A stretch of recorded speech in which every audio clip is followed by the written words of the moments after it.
Ini adalah besaran tarif bis pada tahun 90-an. Murah bukan? Sekarang kenaikannya sudah berapa kali lipat. Kenapa kok bisa begitu? Mari kita ulas bersama di Ngulas Bis.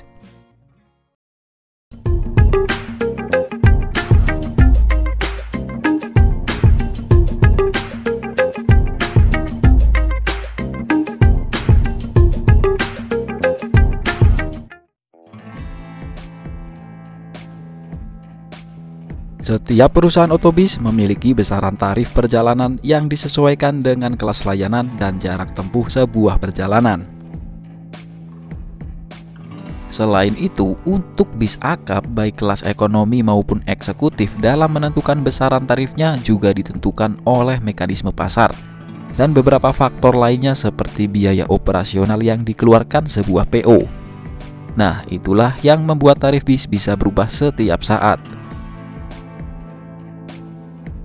Misalnya, kenaikan harga BBM dan spare part bis juga berpengaruh terhadap biaya operasional PO bis yang tentunya membuat tarif bis akap juga mengalami kenaikan.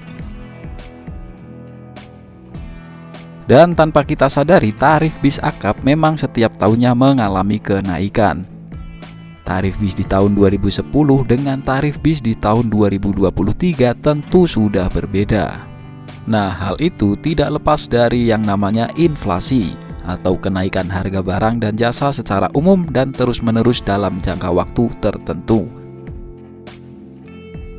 Imbas dari inflasi berupa melemahnya nilai mata uang terhadap nilai barang atau jasa. Sebagai contoh, dengan uang sebanyak Rp5.000 pada tahun 1993, kita sudah bisa naik bis Sinarjaya dari Aji Barang ke Jakarta. Namun sekarang uang Rp5.000 mungkin hanya bisa buat naik angkot dalam kota saja. Di tahun 90-an dalam iklan bis Pahala Kencana ini melakukan promosi tarif perjalanan jurusan Jakarta Denpasar yang tarifnya Rp45.000. Kini rata-rata tarif bis jurusan Jakarta Denpasar berkisar di Rp500.000. Kenaikannya sekitar 10 kali lipat bila dibandingkan dengan tarif Pahala Kencana di tahun 90-an ini.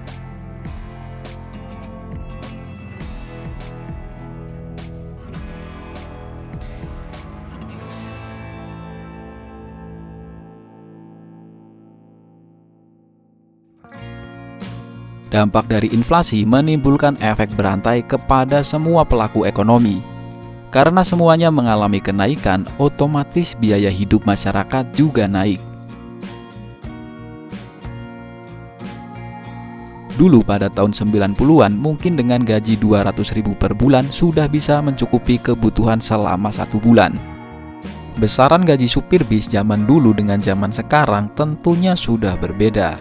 Nah, gaji supir bis dan kru itu menjadi tanggungan sebuah perusahaan otobus. Belum biaya operasional lainnya seperti solar misalnya. Dulu di tahun 2000 pada era Presiden Gus Dur, harga solar hanya Rp600 per liter. Kini sudah Rp6.800 per liter. Dan inflasi seperti ini akan terus terjadi. Karena inflasi merupakan suatu gejala ekonomi yang tidak dapat dihilangkan dengan tuntas.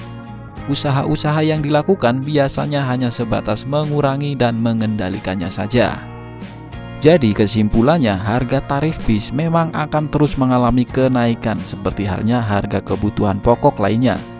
Nah, kira-kira 10 atau 20 tahun ke depan tarif bis jadi berapa rupiah ya?